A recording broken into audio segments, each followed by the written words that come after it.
tardes a todos. Muchas gracias por venir. Como siempre, dar las gracias a Abraham, a Fabispano y a la universidad por brindarnos la ocasión de poder organizar este tipo de seminarios. Como veo que, bueno, entiendo que todos os habéis apuntado, habéis visto un poco que este es el comienzo de un nuevo curso académico. Intentamos en esta invitación que os hicimos, pues marcaros un poco los topics que van a formar parte de este curso académico. Empezamos con el soporte de servicios REST para Spring con Ana y con José, que ahora os presentaré, y luego vamos a mostrar este año un poco por Node.js y arquitecturas donde JavaScript tiene mucha más presencia. Vamos a también introducirnos mucho en el mundo de Big Data con todo el ecosistema de Hadoop.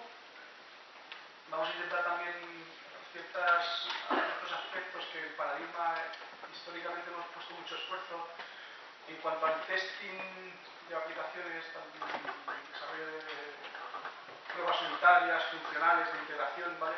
Pues con todo el soporte del ecosistema que nos da, digamos, la plataforma Java y la plataforma Ruby Rails. Y también, bueno, pues metiéndonos también en temas de Selenium y WebDriver, ¿no? Y bueno, no recuerdo tampoco, sé que hay alguno más, pero bueno, seguro que lo habéis. Entonces, bueno, el comienzo de este seminario es un seminario que teníamos pendiente para el mes de junio, pero pues, se nos echó el verano encima, por decirlo de alguna manera, y no tuvimos la ocasión de... Pero tanto Ana como José llevan presentes con este seminario desde el mes de marzo aproximadamente, lo llevan comentando marzo a abril. La verdad es que tengo que agradecerles el esfuerzo que han hecho porque para mí es muy especial este seminario, es enormemente especial y la verdad es que me hace mucha ilusión poderlo compartir con ellos. Pero también es verdad que me lo he currado, porque Ana y José han tenido poco tiempo para preparar. Bueno, Ana es ingeniera superior en telecomunicaciones. Después de su formación académica ha pasado por un grupo de investigación con tratamiento de vídeos. Luego también ha pasado por BBVA y la vimos por el mercado y dijimos, nos la quedamos, ¿no? Entonces, entró en Paradigma y forma parte del equipo de desarrollo de Simio. Simio, como sabéis, es una operadora virtual que pertenece a KPN y digamos que toda la plataforma web, tanto de España como de Francia, ha sido desarrollada por nuestra compañía y ellos han formado parte activa de ello. Tengo que hacer dos pequeñas fe de ratas, ¿vale? Si José habla de Struts 3, en el fondo se está refiriendo a la Spring MVC3. Y si habla de JRS, en el fondo es la JSR, ¿vale? De nada. Ellos vienen de arquitectura Struts y han participado de lleno en toda la migración de Struts hacia Spring MVC. Y actualmente se encuentran inmersos en una migración, bueno, en un desarrollo de unos servicios de integración con la plataforma de Core, digamos, que hace toda la gestión de los procesos de negocio de Simio, que están desarrollados por la empresa Huawei. Entonces ellos están haciendo una pequeña envoltorio con los servicios REST, con lo cual lo que os van a contar en el fondo es fruto también de una implantación en este proyecto. Luego nuestro amigo José Ramón, que viene de Alicante, es ingeniero técnico de sistemas, ¿vale? Estuvo unos primeros años en el que le costaba salir de Alicante, hizo un máster en 4.2E, desarrolló sus primeros años de carrera profesional allí en Alicante y luego, bueno, pues, gracias a la plataforma InfoJobs lo pudimos conocer y también hemos tenido la suerte de compartir tanto profesionalmente como personalmente mucho momento, ¿no? Gracias, chicos, por venir aquí, os lo agradezco mucho y podéis empezar cuando queráis.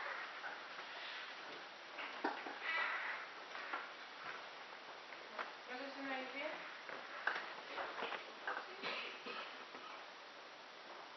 Pues no, ahora sí. Somos no yo Sí. Bueno, pues el seminario se divide en tres partes. La primera vamos a ver un poco qué es REST y por qué surge. Luego vamos a ver cómo Spring nos va a ofrecer soporte para el desarrollo de servicios REST. Y luego José nos va a enseñar un caso práctico para poder entender un poco mejor toda la teoría que veamos antes. Empezamos por qué es REST y para entender un poco qué es hay que ver un poco por qué surge. Teníamos antes para la implementación de web services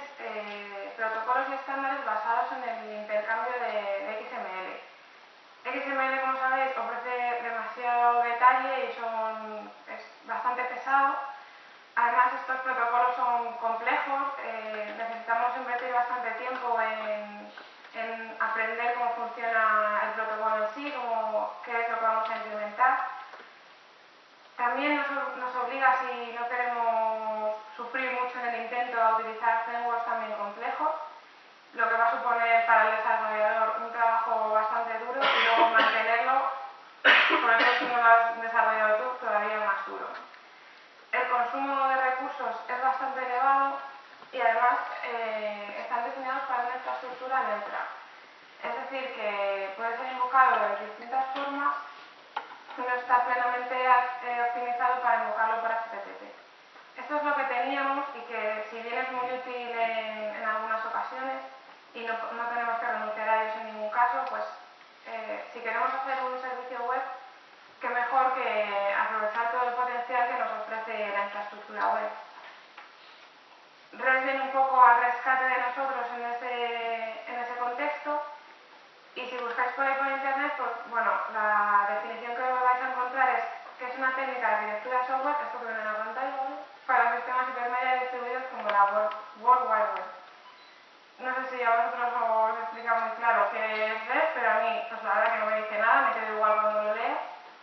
Entonces, buscando un poco más quién introduce el término, que es este señor, Russ Belding, es uno de los principales autores de la especificación HTTP, podemos entender que REST es una forma de hacer servicios más sencilla, más eficiente y que va a aprovechar los beneficios de la web.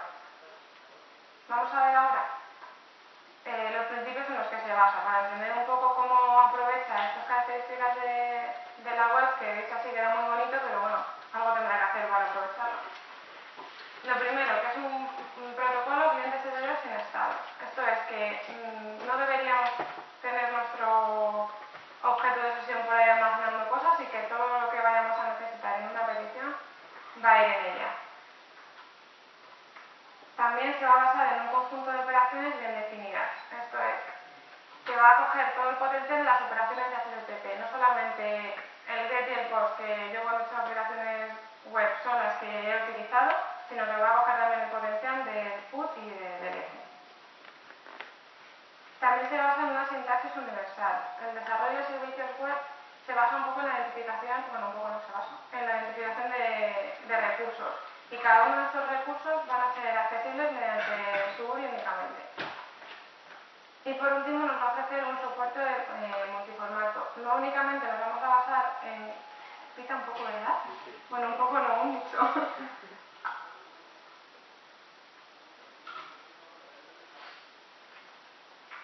Sigue pitando, ¿no? Bajando el volumen.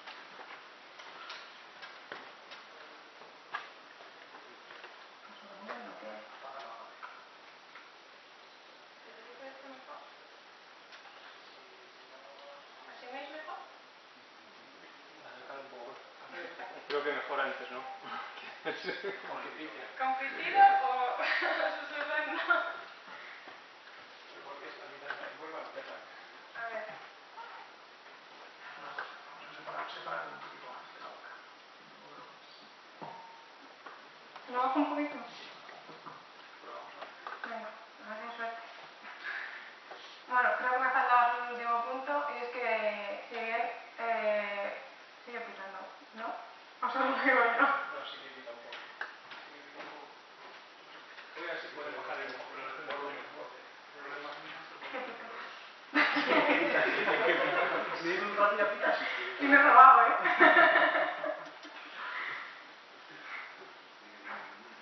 No, no tiene volumen.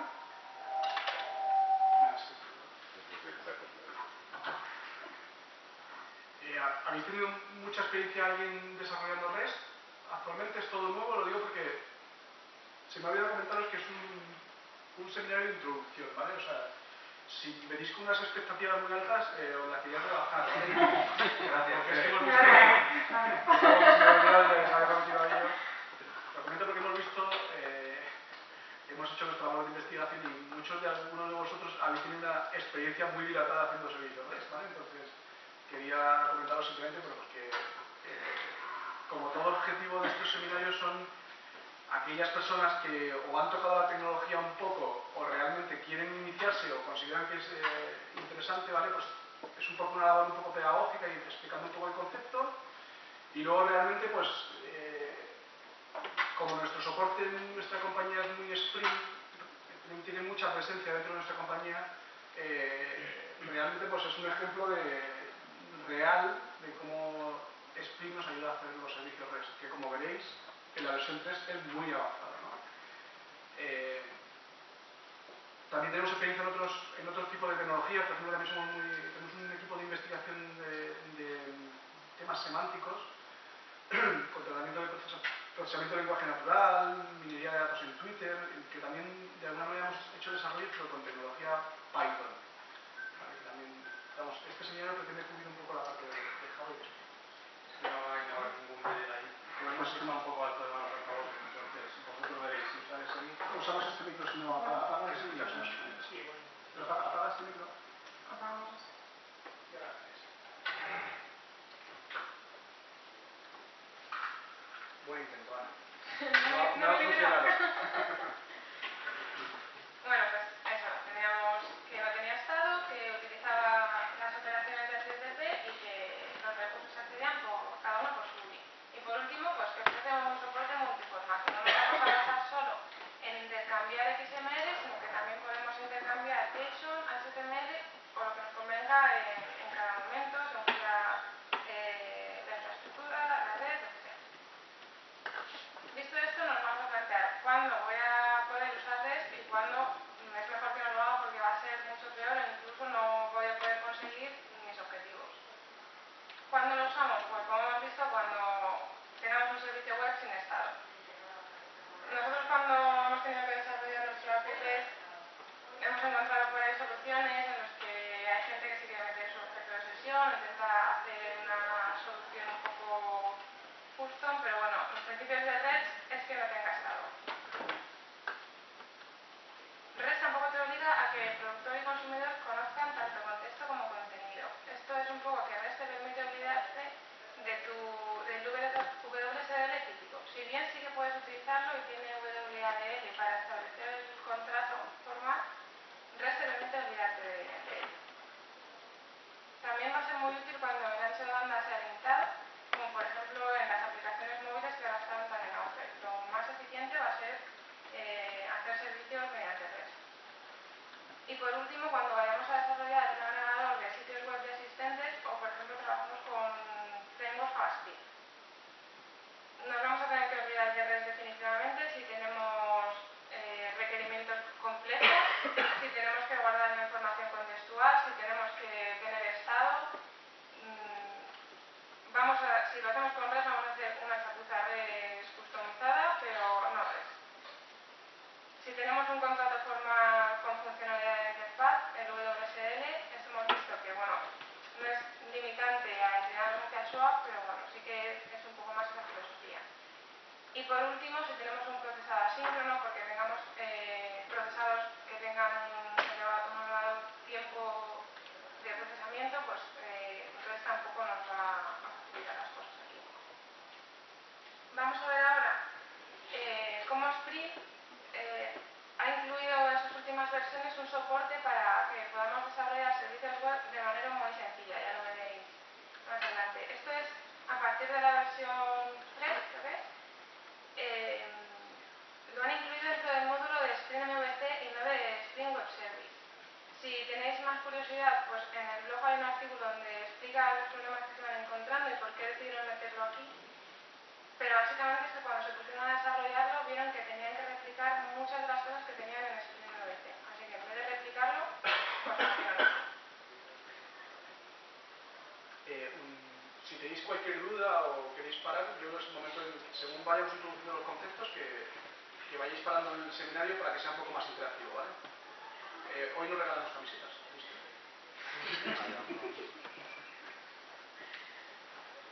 Bueno, vamos a explicar un poco Spring MVC, cómo soporta REST a partir de los ficheros de configuración, en este caso empezamos por el WebXML. El Spring MVC es un framework que nos permite aplicar el modelo vista controlador a una aplicación que desarrollemos utilizando Spring. sigue el patrón from controller, esto es únicamente vamos a disponer de un servlet, que lo definimos aquí en el web XML. Con este servlet vamos a poder manejar un poco de forma común todas las peticiones. Vamos a tener un servlet por petición. Por cada Un controller. No tenemos un server por petición. Vale, por cada dispatcher se pueden... Ay, espere, que he perdido el hilo. Perdón. Asociado al dispatcher server tenemos el Web Application Context, donde vamos a decir, también definido aquí, donde vamos a definir nuestros bits y algunas de las otras cosas que vamos a ver a continuación más en profundidad. Ahora vemos el fichero en sí. Y por último, el Context Line Listener, que Fede me ha insistido mucho para que me aprenda qué hace, porque bueno, todos sabemos lo que hace cuando desarrollamos aplicaciones, pero luego explicarlo es complicado. Entonces, bueno, el listener lo que hace es levantar nuestros contextos y inicializa en el arranque de la aplicación todo lo necesario para que luego, para su posterior funcionamiento, ¿no? Si tenemos una conexión a base de datos, pues establece la conexión y inicializa lo que sea necesario. Pasamos al Web Application Context. Tiene un asterisco ahí porque, bueno, definís el nombre de vosotros en el Web XML. Según hayáis llamado a vuestro servlet, pues será el nombre del servlet, -context.xml. Aquí le vamos a indicar que vamos a trabajar con anotaciones. A partir de las últimas versiones, con incluir esto es suficiente y ya vamos a poder trabajar con anotaciones a lo largo de nuestro proyecto. Trabajar con anotaciones nos hace olvidarnos de la idea que tenemos, por ejemplo, cuando trabajamos con Struct, de que tenemos nuestro fichero de configuración, nuestro XML por un lado y nuestro Java por otro. Aquí vamos a tener todo nuestro Java y para REST nos va a facilitar mucho las cosas, aunque a lo mejor aquí hay algún defensor a ultranza de los XML, pero ya veréis que para este caso de REST con Spring las anotaciones nos facilitan muchísimo. También le vamos a indicar en este fichero, a partir de qué ruta de paquete van a ser nuestras clases anotadas. Estas clases anotadas son principalmente los controladores con el report mapping que van a atender nuestras peticiones. Y eso las vamos a encontrar aquí en Comparadigma, Example. Y por último, si vamos a trabajar con vistas, también le vamos a indicar dónde las va a encontrar. Al resolver, claro, que es el que nos va a permitir trabajar con los nombres de las vistas, con el identificador lógico, en lugar de con la lista. Había contratado a 3 personas que viniesen en medio del seminario para que volviese otra vez a repetirlo desde el principio.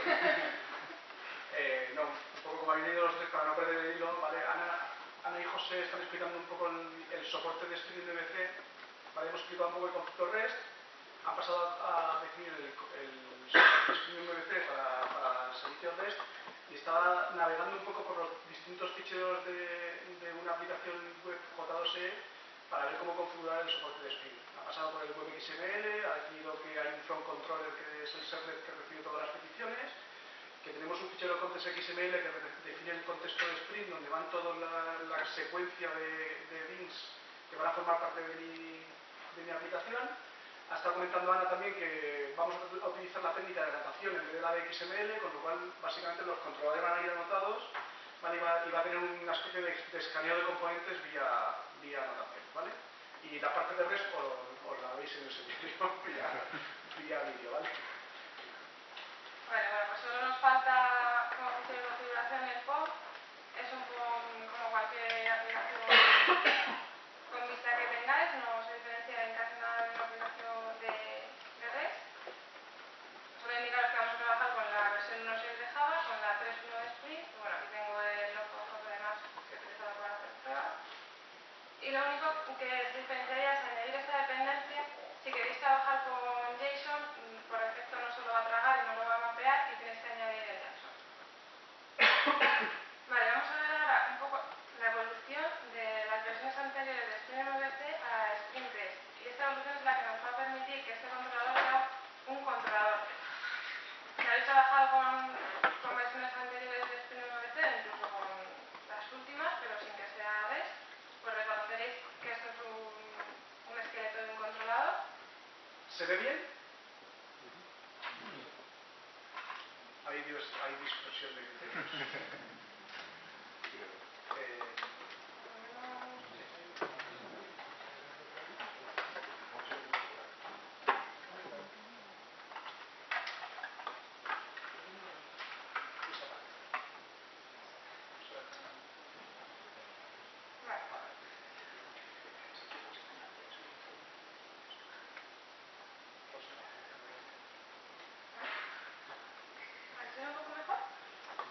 la persona que discrepaba no tenía gafas. Vale, ¿se ve bien ahora? Bueno, ahora se me habrán desmontado los cuadros, pero no pasa nada. Bueno, pues, como decía, está anotado como un controlador, que es que le va a asignar el rol controlador, que va a atender a las peticiones que le pase el dispatcher, y el request mapping, que es para mapear la URL. En este caso tenemos un request mapping a nivel de clase, que va a indicar un poco va a indicar el contexto de la URL, y el request mapping a nivel de método, que le va a indicar el mapeo de la acción. Este mapeo de la acción le puedes limitar al método por el que va a ser invocado. En este caso, solo va a responder si le invocas mediante un get. Si no, pues nos va a dar una serie de un error de que lo estamos invocando mal. La primera de las anotaciones que introduce SpringMVC para el soporte REST va a ser el path variable. Como veis, con el path variable nos permite que un trozo de la URL va a ser variable, que se la vamos a pasar, anotándolo en el método, vamos a indicarle que esa parte de la URL va a ser el parámetro de entrada del método que va a atender la petición. El binding va a ser automático si tiene el mismo nombre, si no, pues hay que indicárselo, que luego pues se lo explicamos mejor. Y bueno, esto lo que nos hace es identificar cada recurso con su URI. Lo que habíamos visto antes en los principios, pues el path variable nos ayuda a hacer esto. También, como hemos visto antes, va a ofrecer un soporte multiformato, es decir, que vamos a poder indicarle con lo que queremos trabajar. Añadiendo la request mapping, como veis, no sé si se ve muy bien, en negrita está ahí. Se le añade el produce y el tipo mime con el que vamos a querer trabajar. En este caso application XML, pero podría ser 3HTML o lo que queramos. Introduce una serie de anotaciones para poder capturar lo que haya en el cuerpo de la petición y lo que queremos volcar a ese mismo cuerpo. Vamos a ver una por una para que quede un poco más claro. El request body lo vamos a poner a un parámetro de entrada al método para que pueda capturar lo que hay en el cuerpo de una petición post, por ejemplo, y haga el binding directamente al método y podemos trabajar con ello dentro de él. Con el response body, anotándolo como veis en la transparencia, vamos a indicarle que lo que devuelve el método, en este caso un objeto person, lo vuelque en el body de la respuesta. Y por último, el response status nos va a permitir hacer una traducción entre excepciones y códigos de error HTTP. Y por último, vamos a poder indicar qué queremos validar, sobre qué queremos validar, que nos vengan las peticiones, con la anotación @vale. Pero todo esto se ve mucho más claro en los ejemplos porque explicarlo sobre la tabla es bastante complicadito. Entonces, vamos a transformar en directo un controlador REST muy básico, uno que diga hello, que le canta un compañero por ahí. Y la vamos a transformar en lugar de devolver una JSP, vamos a devolver un XML haciendo un controlador. Así que nos vamos a Eclipse. Windows Preference.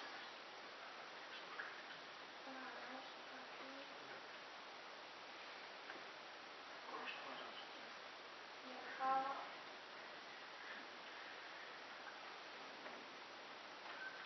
¿Cuándo lo escribí?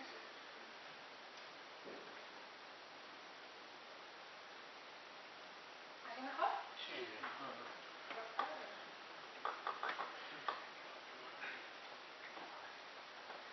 Vale, he utilizado para esto el Spring Tool Switch, no sé si lo conocéis, pero es un plugin de Spring que no está Spring, que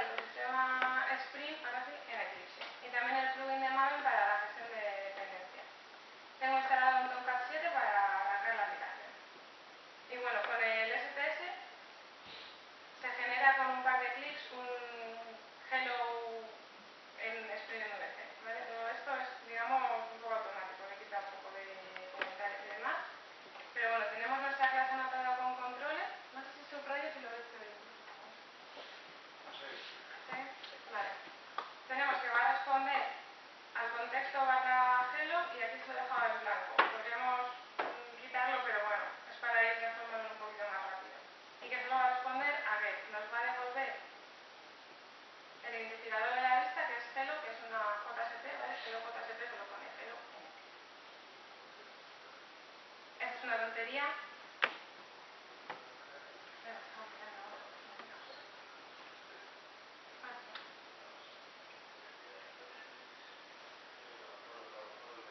Pero que veáis que en el momento la JSP se lo pone aquí. Esto.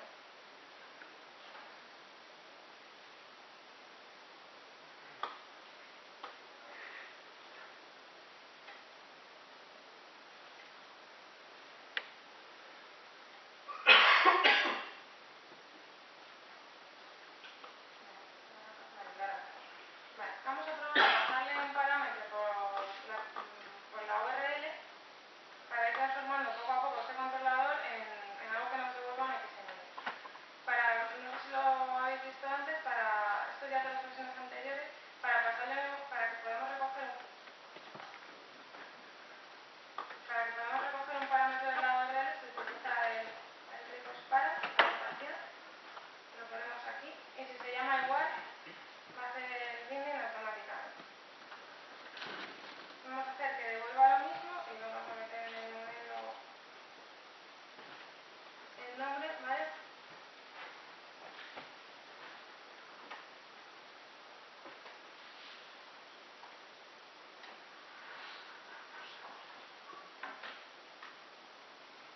Y devolvemos aquí. ¿Era así de aquí?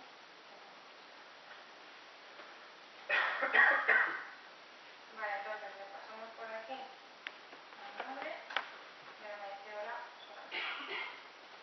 Vale, pues ahora con esto así vamos a pasarlo a un controlador REST. Vamos a hacer que nos devuelva un XML. Para ello le ponemos aquí introduce y le ponemos el tipo MIME que queremos. En este caso XML porque se ve más grande, más que nada. Y vamos a hacer que nos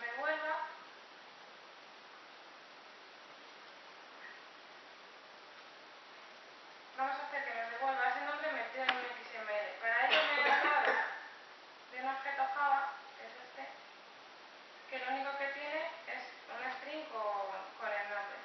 Para que lo vuelque al cuerpo de la respuesta hay que anotarlo con el XML root element. Esto nos permite olvidarnos de todo el paseo de XML y demás y poder trabajar directamente con objetos Java. Luego el proceso de marshalling y unmarshalling, ¿vale? Sería automático. Vale, y ahora vamos a modificar la URL para en vez de pasarle el nombre como parámetros, lo vamos a pasar como path variable, ¿vale? Entonces modificamos la URL aquí, le vamos a pasar el nombre como parte de la URL, ahora yo el modelo este de string me sobra, cambiamos la notación porque ahora va por la URL pero sin ser una variable, vamos a devolver el objeto Java y ahora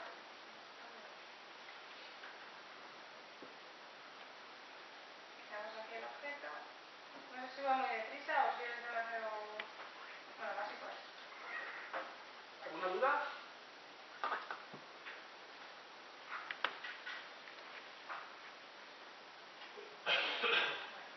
Y le devolvemos. Ahora solamente nos faltaría un pequeño detalle para que vuelque este model en el cuerpo de la respuesta. Y es anotar el método con el response model.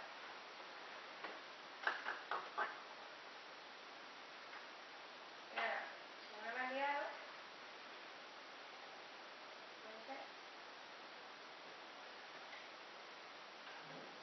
debería devolvernos el XML.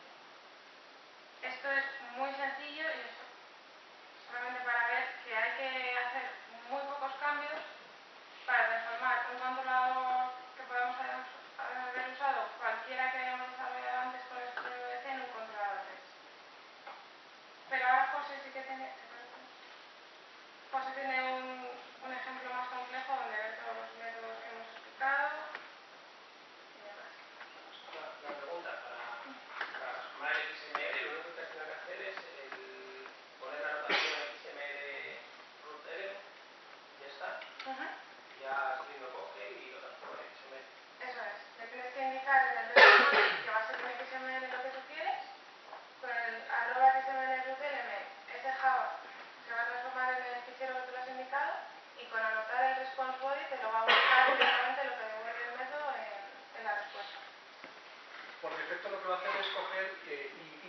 sobre el objeto y va cogiendo los valores y los va etiquetando aplicando una convención por nombre.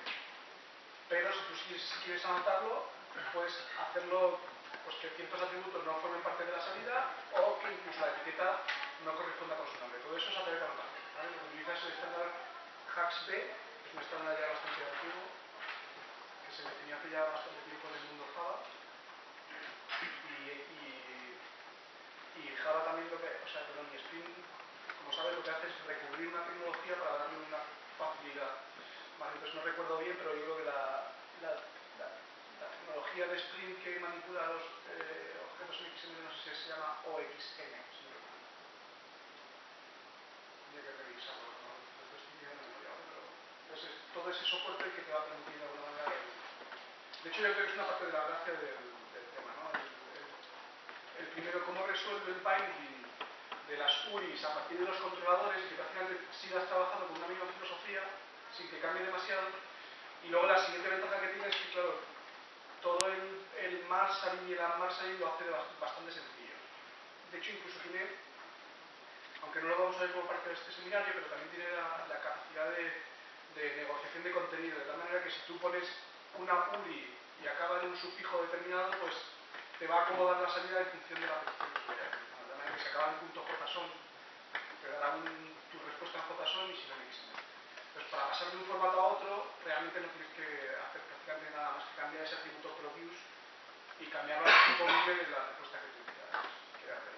Eso como, yo creo que se ha entendido el ejemplo, pero bueno, básicamente lo que queríamos en este seminario era que llevaros conceptualmente a que hacer un control ScriptMLC es tan sencillo como hacer un controlador compliant REST. ¿Alguna pregunta más? En la próxima traemos camisetas. Ahora.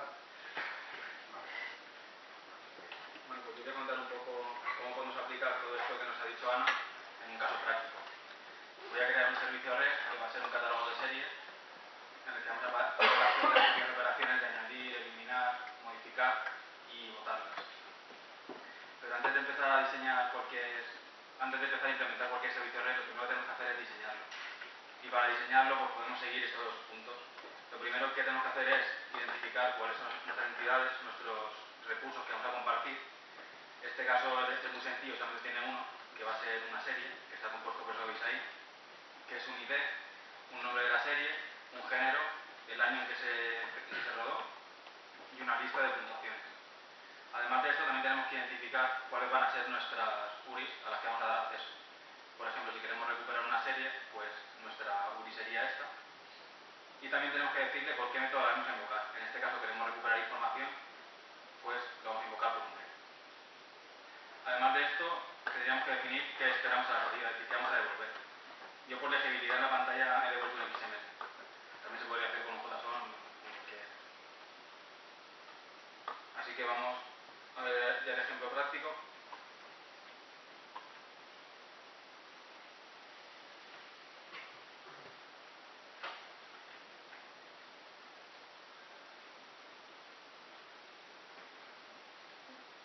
Bueno, lo primero que vamos a ver va a ser la clase de recursos, el modelo que vamos a tener. Este modelo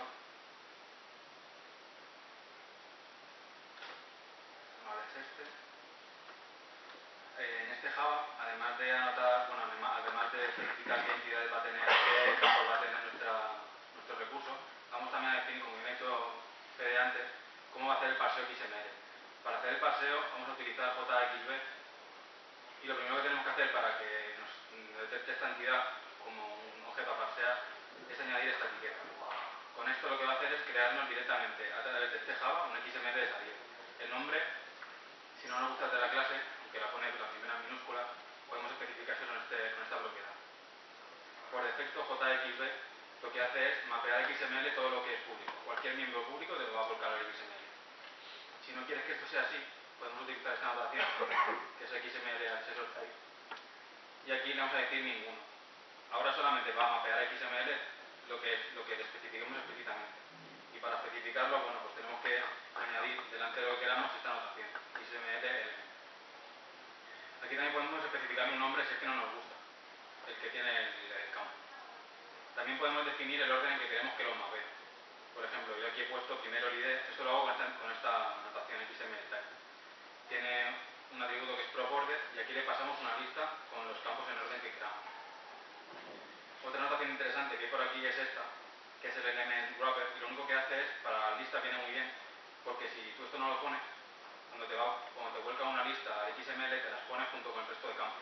Con esto lo que vamos a hacer es que nos va a crear un tag que se va a llamar rates y dentro va a añadir una lista de puntuación. Esto se verá mucho más claro en el ejemplo cuando lo veamos. Y una vez tenemos esto más o menos, vamos a pasar a nuestra capa de datos. Yo aquí me he creado un service. El cual no se siente muy No me siento orgulloso. muy orgulloso porque es un poco chaputa. No se siente muy orgulloso, pero creo que es bastante pedagógico, ¿no? Al final lo que he intentado es una base de datos que es algo complejo, pues ha desarrollado un service que simplemente lo que hace es la construcción del objeto y lo puebla de datos. Bueno, es un min sprint que se inicializa al empezar la aplicación y va a mantener en memoria una lista de series que las...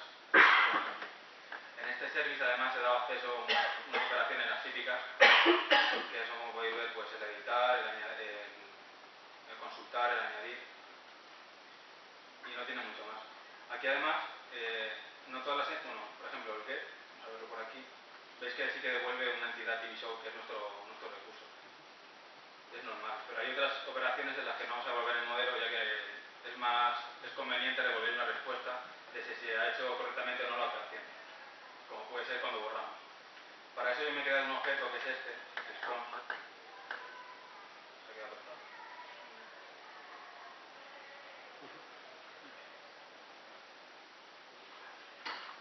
Bueno, este, que también lo he anotado porque es el que vamos a devolver cuando no tengamos modelo que devolver. Está compuesto por un código y un mensaje descriptivo del error, por ejemplo.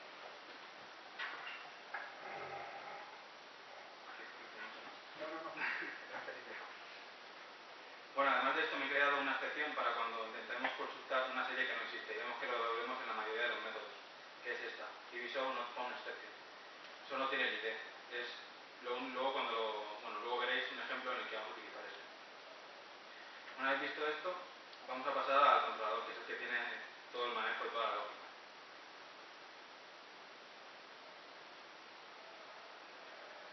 ¿Qué es esto? El contexto un poco va a ser provider y como es un controlador MVC, pues lo hemos adaptado con controller. Vamos a ver la primera operación que va a ser vamos a consultar una serie. Veis aquí el record mapping que nos explicaban antes. Aquí tenemos la URI a la que vas a acceder, que va a ser TVShow, y aquí vamos a pasar un path variable que va a ser el ID de la serie. También nos proporciona aquí la posibilidad de añadir una expresión regular. Por ejemplo, si quisiéramos que solamente entrase a este método cuando el ID es numérico, pues podríamos poner aquí 2 puntos y la expresión regular correspondiente, por ejemplo, a un número. Con esto nos aseguramos de que solamente va a entrar aquí cuando el ID sea un numérico. Pero bueno, no vamos a utilizarlo. También tenemos que especificar que el método por el que vamos a acceder, el get, si esto no lo ponemos, pues no va a entrar por aquí, ya que tenemos que especificar a qué método responde. También vamos a decir qué es lo que vamos a devolver, en este caso un XML, pero puede ser cualquier otra cosa. Aquí tenemos que cambiar el media type por lo que quisieran. Como he dicho antes también, vamos a consultar una serie, así que tenemos que devolver el modelo. El modelo está aquí, pero tenemos que anotarlo para que nos lo metan en el cuerpo de la respuesta. Bueno, para eso está esta anotación. Este método no tiene mucho más, si queréis. Vamos a intentar probarlo.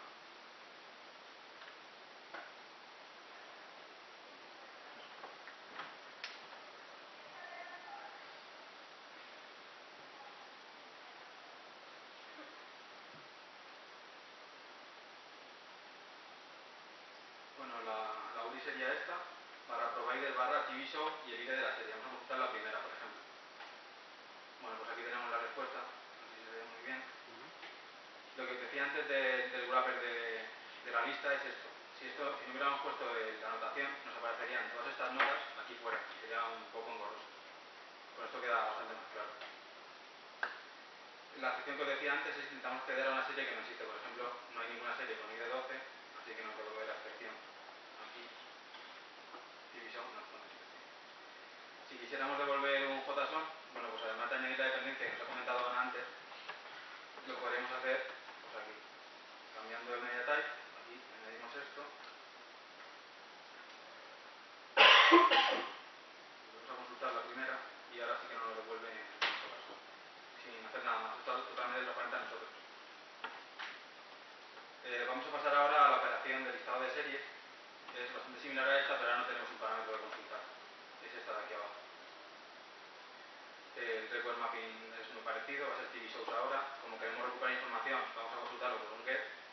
y vamos a volver a producir un XML.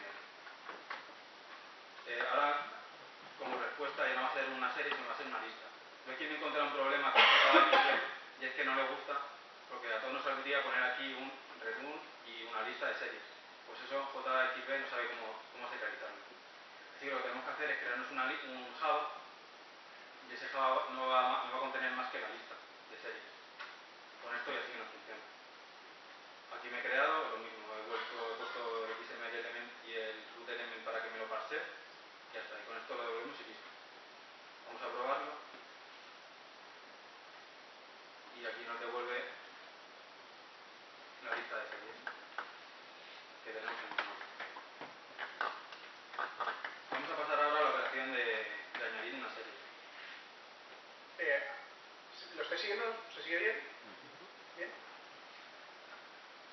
Vamos a pasar ahora a añadir una serie. Pues eso, la URI va a ser esta, va a ser TV Shows. Ahora no tenemos parámetros que pasarle en la URI, ya que solamente lo que necesita es un modelo que añadir. Con esto, bueno, el método, ya que vamos a hacer un insert, va a ser un post, y como antes vamos a devolver un XML. Con esto, automáticamente nos va a coger el modelo que nos viene en el cuerpo de la petición y nos va a hacer un parseo automático a nuestro modelo Java. Es totalmente transparente a nosotros. Incluso si aquí pusiéramos, porque hay otra, aquí podemos poner, por ejemplo, que vamos a pasar un JSON. Para eso, pues ponemos aquí el mediatek correspondiente y sería totalmente transparente a nosotros. El binding lógicamente lo hace con una convención de nombres. Por nombre. O sea, en record body tendría que venir el mismo nombre del atributo que forma parte del modelo del objeto. Si el nombre fuese distinto, tendríamos que cambiarlo aquí. Este es lo que comentaba antes. Ahora no vamos a devolver un modelo, ya que vamos a insertarlo. Pues queremos un código de respuesta y que nos diga si se ha insertado bien o no. Para lanzar las peticiones, yo me he instalado un complemento de Chrome, que está bastante bien, que es este. Aquí podemos guardarnos nuestras peticiones y podemos lanzarlas, y aquí tenemos la respuesta. Por ejemplo, vamos a intentar lanzar un app solamente con el nombre. Por ejemplo, este que tenemos aquí. Vamos a insertar la serie Anatomía de Grey. Bueno, aquí ponemos el content type, que es un XML, va a ser un post, y la URI es esta. Si lo lanzamos, nos devuelve un OK, y el XML de respuesta es este, pues un 200 OK. Pero si intentamos validación, bueno, pues Spring también da soporte a la validación. Lo único que tenemos que hacer es añadir en nuestro home cualquier proveedor de la JSR 303. En este caso yo he añadido Hibernate. Al final lo habéis Lo he hecho bien, lo he hecho bien. Tengo un Nexus 3. Luego, que es en esta dependencia, pues ya podemos utilizar la validación. Y bueno, Que se le traerá muchísimo. se va a cambiar lo de Java.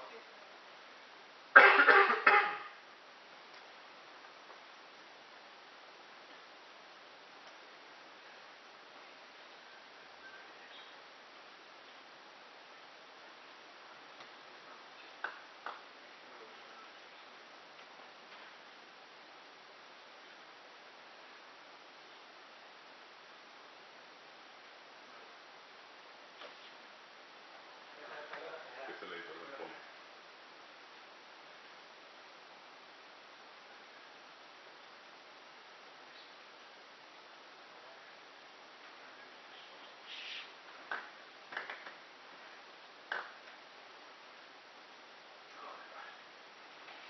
Bueno, pues esta es la dependencia que hay que añadir.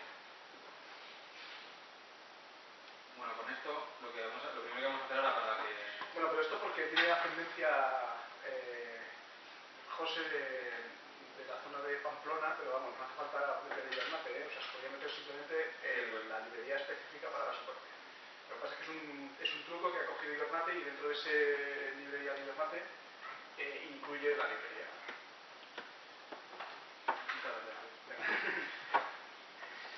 Bueno, ahora lo primero que tenemos que hacer es añadir a nuestro validador. Yo me lo he creado aquí.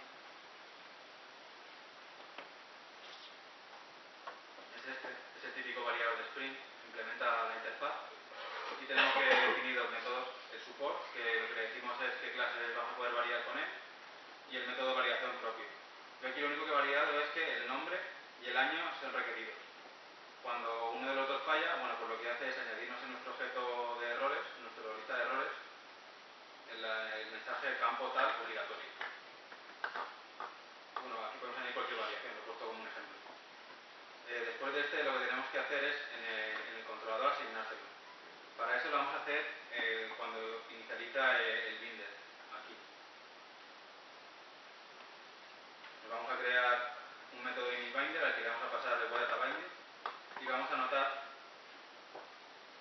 con esta notación. Y es aquí dentro, en este objeto, en el binder, en el que vamos a setear nuestro validador. Bueno, pues con esto ya lo único que nos queda es decirle que queremos que valide. En este caso, pues la entrada al método es bastante sencillo y nos vamos a dar, y sería tan sencillo como ponerle aquí un value. Con esto automáticamente, antes de entrar en este método, va a hacer la validación. Si la cumple, va a entrar. Y si no, nos va a cumplir el error. Vamos a probar ahora a volver a lanzar un insert solamente con el nombre. Volvemos otra vez al complemento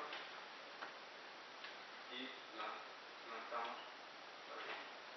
Bueno, nos da un error 400 y la respuesta es un poco pequeño. Pero es que... No, un poco más. Es que el requerimiento enviado por el cliente es sintácticamente incorrecto. Bueno, pues eso, que no cumple la variación. Pero esto sí queda bastante feo y podemos controlar este tipo de excepciones. Para esto, Spring 3 también nos da soporte con una notación que es @exceptionHandler. Yo me he creado un controlador base para sacar ahí toda la lógica de validación y luego extenderé de él en mi controlador. El controlador base es este. Aquí tenemos cómo he manejado la excepción de la validación. La notación esta tiene como parámetro la clase que genera la excepción. En este caso va a ser un método argument not valid exception, que es el error de validación. Lo único que tenemos que hacer es crear un método en el que vamos a manejarlo. Como hemos visto antes, vamos a devolver una respuesta, no vamos a devolver ningún modelo. Así que vamos a añadir aquí la respuesta. En este método lo único que hago es recorrer nuestra lista de errores que nos viene como argumento en la excepción con el getBindingResult. Aquí tenemos todos los errores y sacarlos a mi objeto de respuesta. Si yo ahora me voy a mi controlador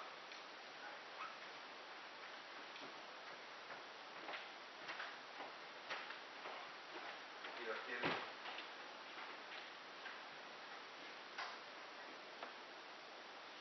vuelvo a lanzarlo otra vez.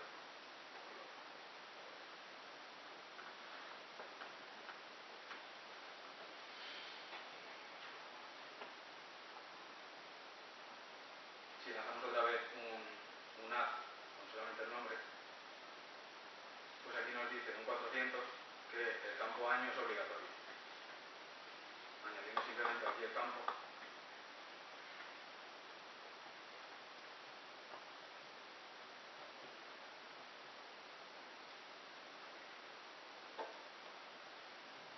Volvemos a lanzarlo y ahora todo ha ido bien. Ha pasado la validación. Bueno, con esto que he hecho de extender el método, además de esta excepción, he controlado otra, que es la que antes hemos visto cuando hemos intentado acceder a una serie que no existía.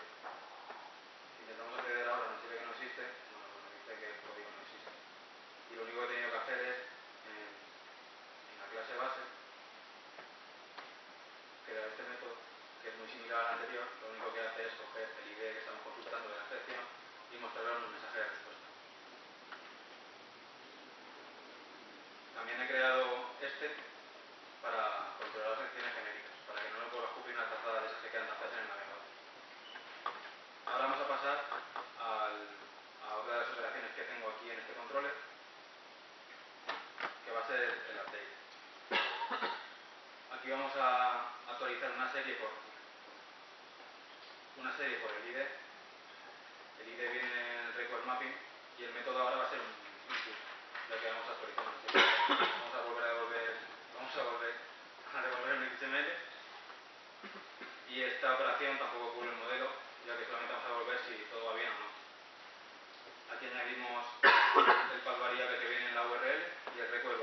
tener otra vez el modelo. Pues aquí también podemos añadir la variación si queremos. Si quieres añadimos el @value. Pues antes de hacer la actualización va a comprobar que nuestro modelo que le estamos pasando es válido. Dentro del elemento lo único que hace es llamar al servicio y ya está. Vamos a volver a lanzar esto y a probarlo.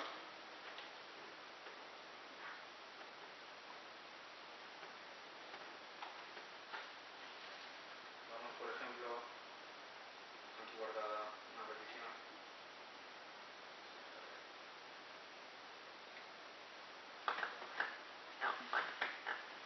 Vamos a buscar las series. Vamos a actualizar el año de esta, por ejemplo, la que tiene ID 0. Bueno, pues si me copio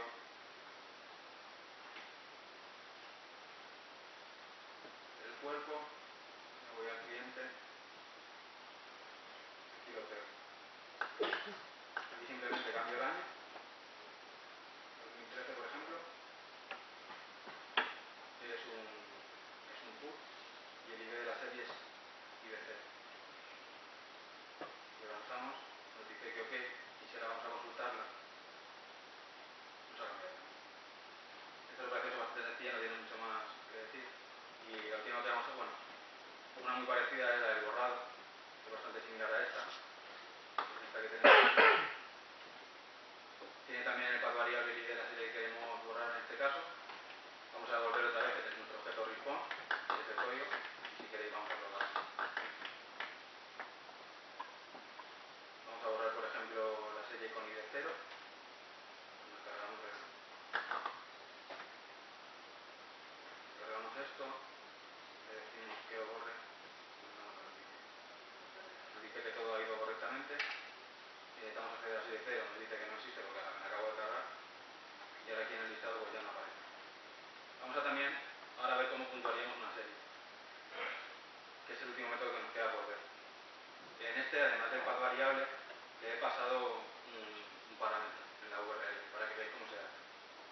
Antes me había comentado que si el path variable no coincide con el nombre, podemos especificarle aquí un nombre que no coincide uno con otro. Por ejemplo, en el request param, este va a esperar que le pasamos como parámetro en la URL un parámetro que se llame array. Si el parámetro se llama de otra manera, pues simplemente tenemos que añadir aquí, entre comillas dobles, el nombre de nuestro parámetro. No hay que hacer nada más. Una vez tenemos esto, ya podemos puntuarla, vamos a probarlo.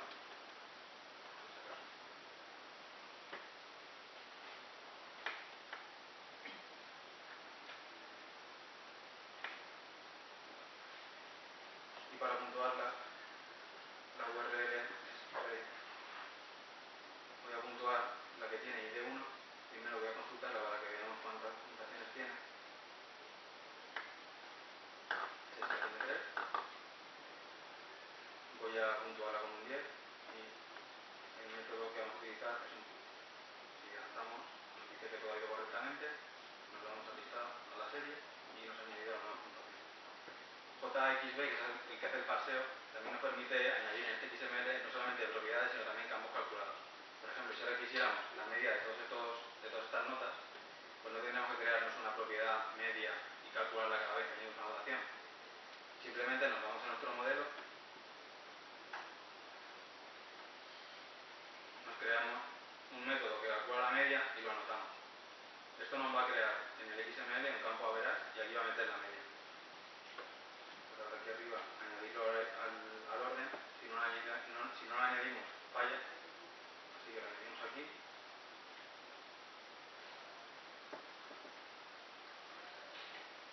Ahora fijamos las series y ya aparece la media de todas ellas.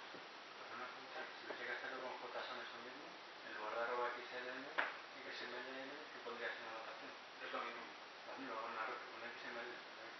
Para ver Sería solo el produce entonces, ¿no? Sí. Mira, si queréis vamos a cambiar el controller del listado de series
hay veces en los que necesitas, además de, vale, un cabo, pero ¿por qué?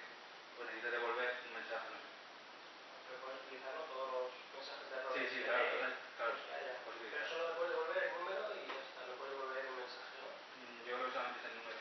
Tienes que devolver un mensaje HTTP que ya exista. Claro. Si tú quieres customizar y indicarle, por ejemplo, que no has metido el año, pues por eso está el objeto response, ¿no? Para poder subir lo que tú quieras.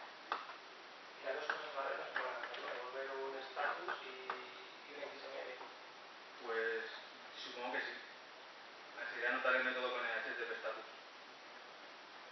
Response status.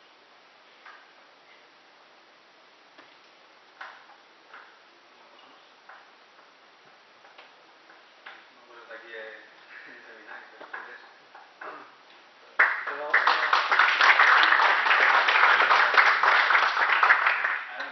una pregunta así un poco más genérica, pues no sé si he cogido bien la idea sobre este ejemplo, por ejemplo. Tienes pues por ahí un servicio corriendo. y esas camisetas,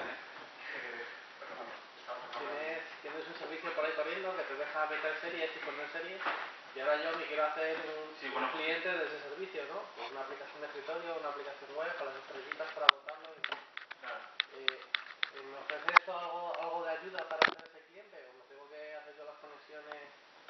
Aquí no tenemos WSDL como la ISOAP. Aquí, bueno, en realidad, pues, claro, podrías tener algo parecido, pero no está orientado a tener un contrato final con el cliente. Pero la pregunta que tú haces es ¿qué soporte me da para tal? Pues sí, efectivamente hay un HTTP client, de alguna manera que todo el stack Spring te lo puede facilitar. Es decir, tiene un conjunto de clases de soporte que son un recubrimiento del componente HTTP client, que es un poco de más bajo nivel, donde te da cierta potencia para que tú puedas hacer esa parte cliente. Está dentro del soporte de Spring. Vale. Y luego teniendo un servicio así de este tipo, para que la gente que va a consultar el servicio no te machaque, ¿existe algo para que te lo documente, que tú le dejes, pues eso, qué URLs tienes disponible, qué operaciones? WADL, ¿vale? Sería lo que ha comentado WSDL sería el estándar para definir el web service. Lo que pasa es que el web service, no sé si conocéis, es una tecnología como mucho más completa, ¿vale? De alguna manera, como decía Ana, ¿no? Da el soporte asíncrono, se pivota sobre tecnologías a partir del HTTP, utiliza SMTP, ¿vale? El propio TCP, y luego dentro del WSDL lo que incluye es, aparte del contrato, pues luego tiene como mucho artefacto alrededor muy propio de la tecnología. Pero lo que han decidido, y a mí me parece un acierto, se lo comentaba a ellos un poco cuando estaban desarrollando, que a mí me parece un acierto que haya un contrato. Es decir, al final, tú siempre que expones unos servicios tendrías que definir un contrato, ¿no? Porque al final, de hecho, sin pretender ser demasiado utópico, en principio lo primero de todo debería ser el contrato.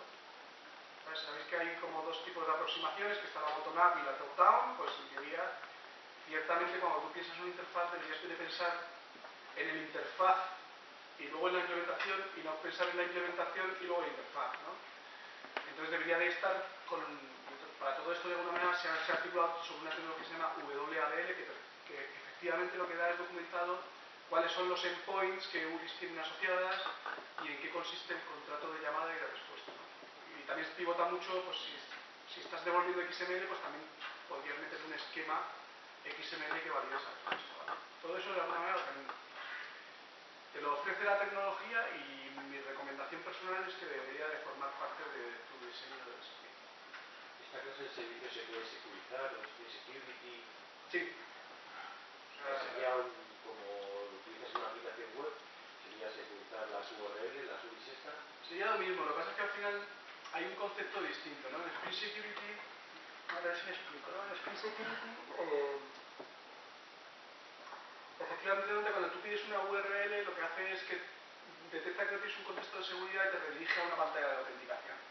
Aquí prácticamente tendrías que ir con la parte de autenticación implícita en la llamada, ¿no? Entonces todo eso se puede gestionar a través de...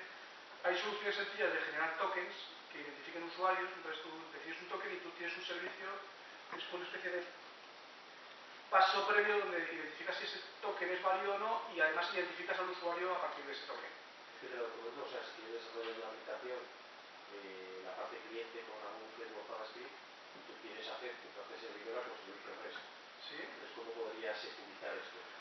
Restriction Security es una buena solución. Y luego, depende del escenario con el que te encuentres, podrías llegar a complicarlo tanto que no sé si conocéis el protocolo OAuth, ¿no?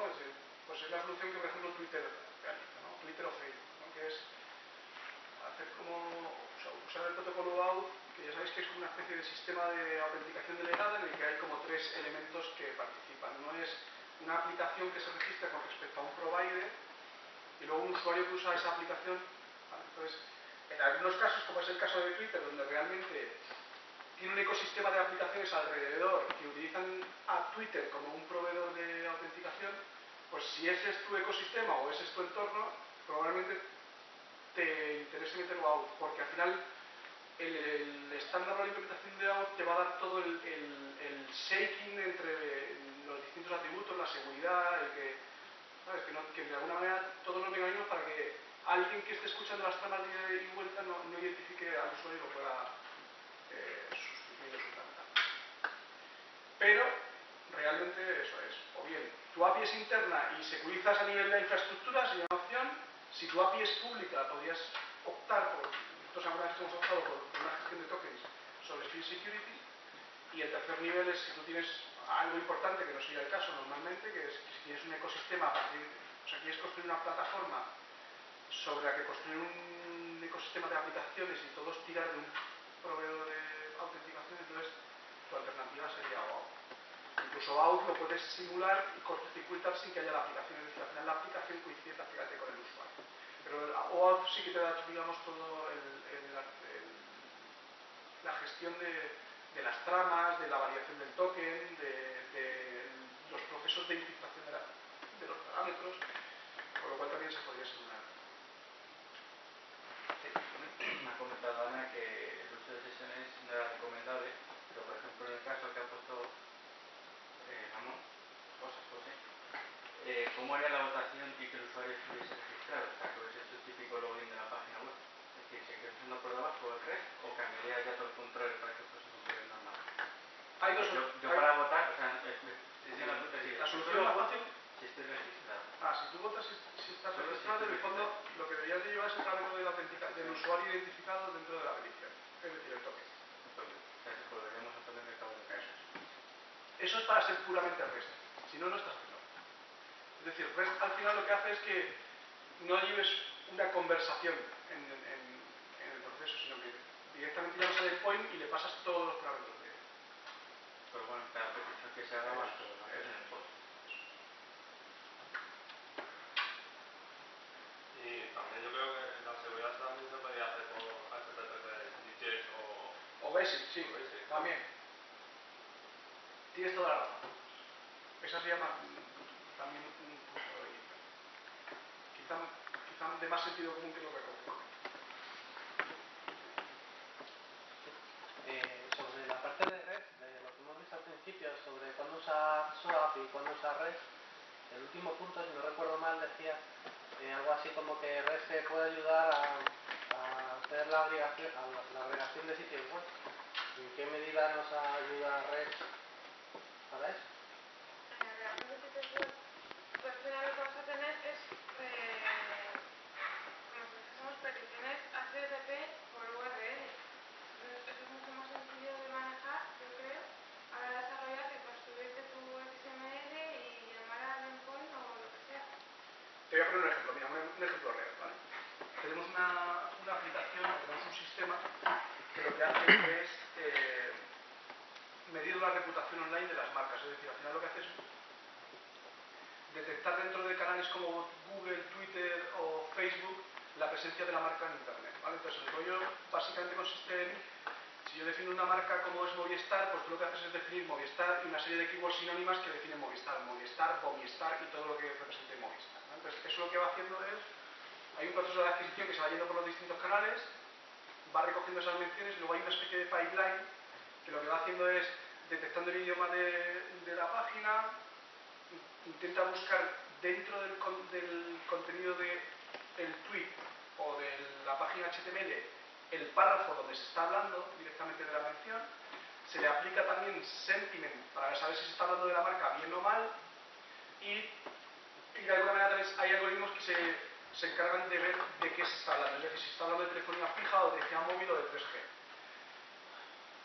Nosotros tenemos un sistema que lo que hace es, cada uno de esos pasos del pipeline es un servicio REST, ¿vale? Entonces tú lo que luego puedes hacer es tener un componente orquestador por encima, que lo que se encarga es, mediante un lenguaje de definición de procesos, que podría ser tan difícil como un BPM, o con tecnologías que no sé si conocéis como Apache Camel, que básicamente lo que haces es definir un lenguaje que orquesta ese pipeline. Entonces tienes aquí un servicio REST, otro servicio REST, otro servicio REST, que van formando parte de un pipeline del proceso.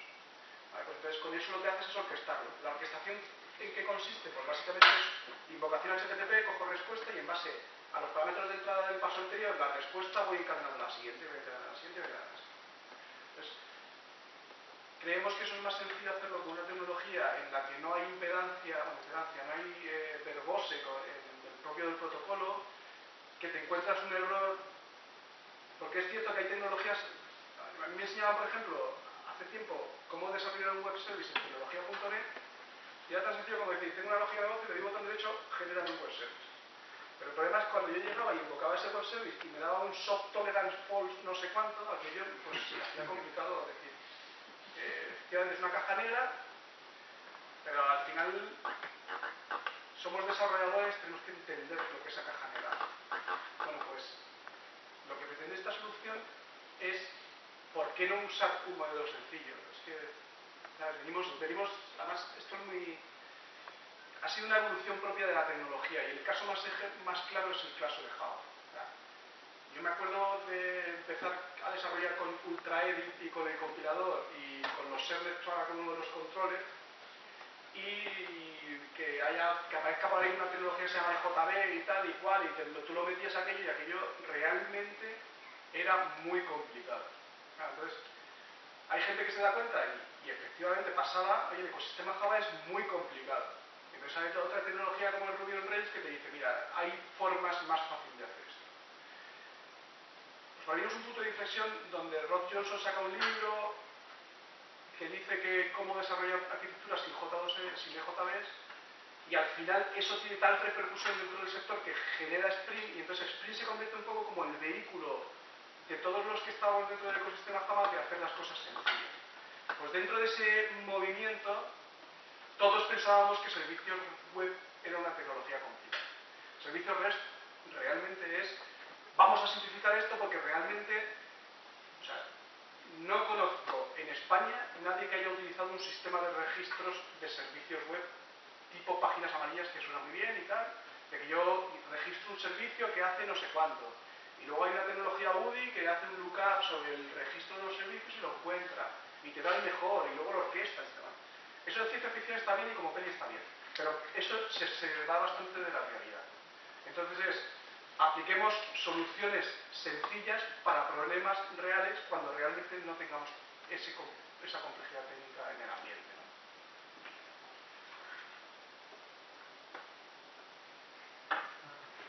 En cuanto a la URL que pone, ¿hay alguna convención de cómo debe ser el recurso? Si debe ser en plural, en singular, en mayúsculas, se le pone un guión, por ejemplo, en TVShow, que es un nombre compuesto. ¿Hay algún, o tú lo haces como quieres? ¿O puedes poner todos los niveles que quieres? Pues, vamos, siempre es mejor aplicar la convención, pero puedes poner lo que tú quieras. O sea, puedes poner lo que tú quieras, la convención. La convención te dice que utilices siempre verbos, ¿no? Bueno, al revés, que no utilices verbos, por ejemplo. En este caso, TVShow barra y el identificador que quieres recuperar. Pero vamos, puedes poner aquí cualquier otra cosa. Hay guías de speech Buenas para prácticas. hacer y buenas prácticas para, sobre todo buenas prácticas.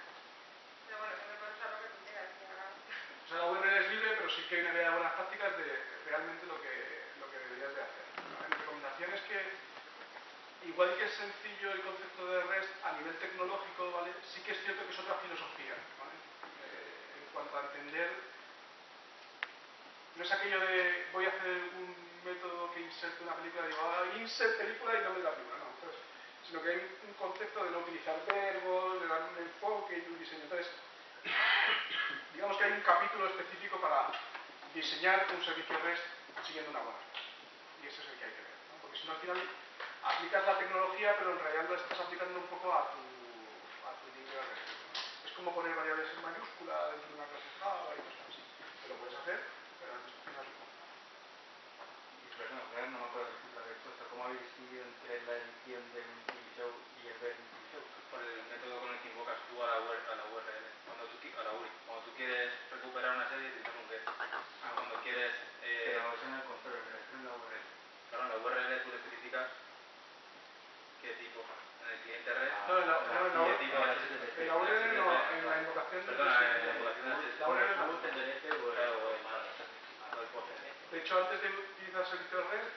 entiendo que no habéis usado nunca un put y un delete. Es decir, que nos íbamos a Helvetia los dos. Es el mecanismo para ir. O sea, la pregunta, porque como está diciendo que no se podían usar verbos, no había visto la hora Claro, de que... el verbo es el HTTP primero. Bueno, me habéis cortado, ya sé que les habéis aplaudido. Yo os voy a pedir, y enérgicamente, se lo han currado, lo han hecho muy bien. Muchas gracias. Cuando seáis famosos dando charlas, acordaos de mí.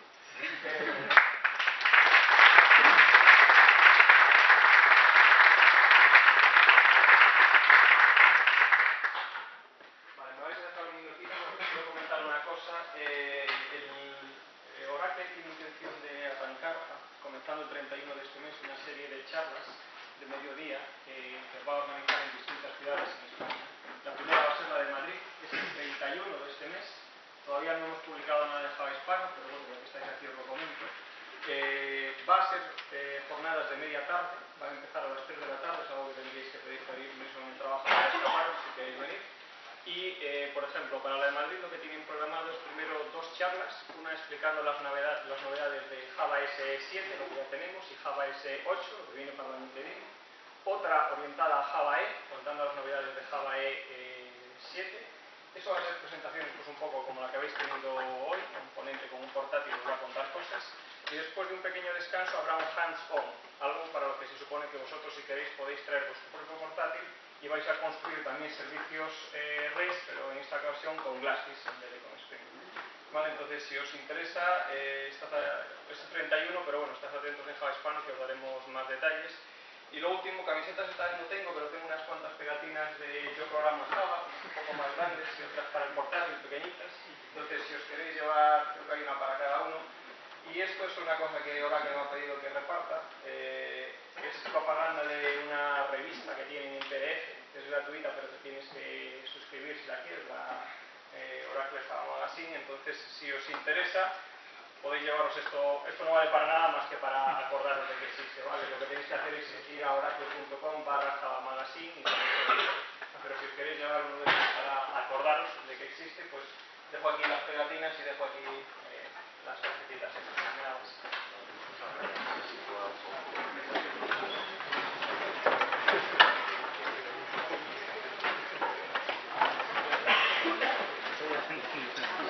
Sí, he entendido por qué la gente no quiere cosas,